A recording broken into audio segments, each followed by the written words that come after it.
Hugo était parti pour la vallée du Rhin, un lieu pour lui fécond, mais quand même lointain. À 600 kilomètres de la place des Vosges, il pouvait à son aise se répandre en éloges sur un fleuve couvert de fables et fantômes, deux ingrédients utiles dont ont besoin les hommes. Le train venait de naître, mais c'est la diligence que préférait Juliette, qu'importe la distance.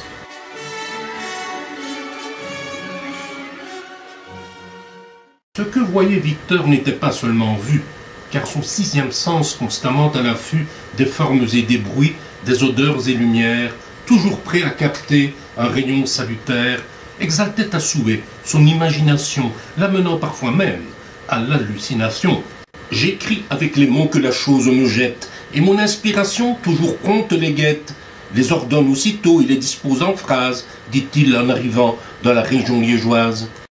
Ils purent admirer l'encaissement de la Meuse. La balade s'avérait superbe et prometteuse. Le soir était tombé, et peu après Flémal, Victor fut subjugué. Un tableau colossal. Surgissait des ténèbres dans toute sa splendeur, cratères et crevasses, émettaient des vapeurs et des flammes énormes. Était-ce un volcan, soudainement réveillé, fumant et flamboyant, ou l'hideuse mise à sac par une armée ennemie de cette belle contrée? Quelle horrible infamie!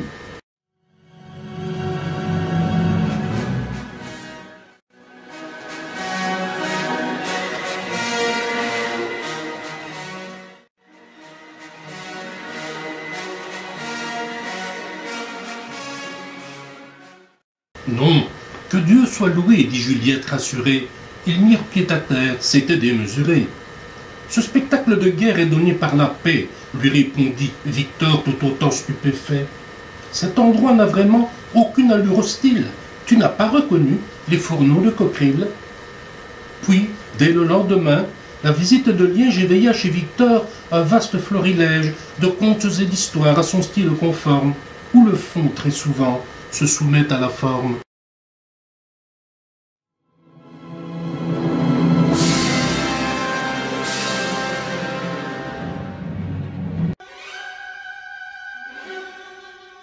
Hugo se plut alors en juxtaposition. Il trouvait déjà Liège en pleine mutation.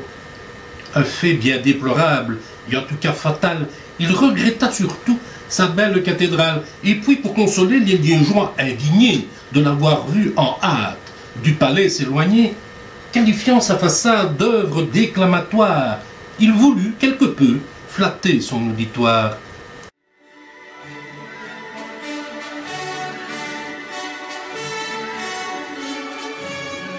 Liège, qu'il avait décrite sans charme ni aucun style, fut soudain rehaussé du joyau de Coqueril. C'est atout primordial à nul autre semblable, grâce auquel la cité pouvait rester enviable.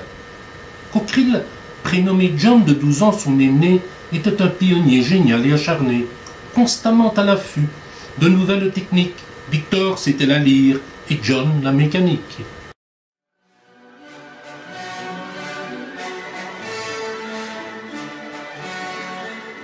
Le poète, subjugué par cet entrepreneur, imaginait déjà le drame d'un travailleur qui, à force d'audace et d'actions héroïques, braverait le fourneau de manière stoïque, comme le fera Gilliatt plus tard avec la pieuvre. Ce héros romantique glorifia son œuvre.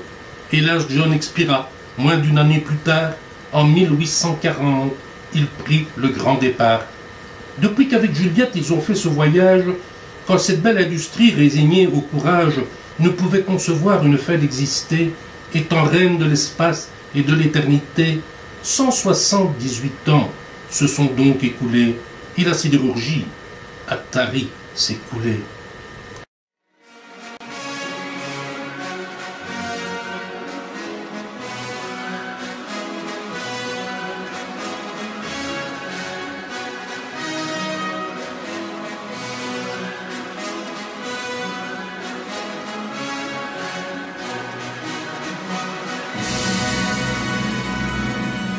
Mais au sein des usines, que s'est-il donc passé pour qu'aujourd'hui, Liégeois, vous soyez angoissés, après avoir été comblés, épanouis, puis que vos beaux atouts se soient évanouis? John, permettez-moi toutefois de m'adresser à vous, ainsi qu'aux laborieux et ceux qui se dévouent dont l'esprit, la vision et la pugnacité n'ont cessé d'éprouver leur efficacité. À côté de ceux-là, qui nous étaient précieux, s'agitaient en silence des esprits envieux, feignant n'avoir pour but que celui d'entreprendre pour mieux nous capturer au sein de leurs méandres.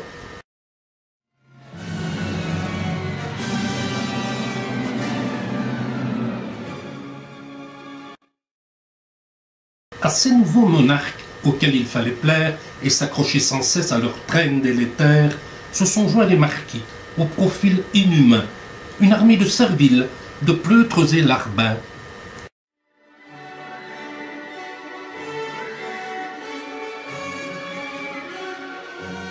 Asservis au marché et valeurs monétaires, suppôts du plus offrant, devenus mercenaires, ces êtres tortueux qu'on appelait stratèges, dangereux praticiens de l'art du sortilège, ces machines à paraître qui aimaient intriguer, usaient de stratagèmes qu'il fallait endiguer.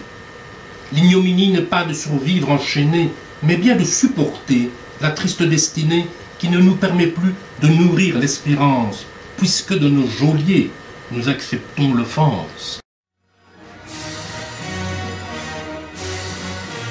Et qu'aurait dit Victor s'il avait survécu?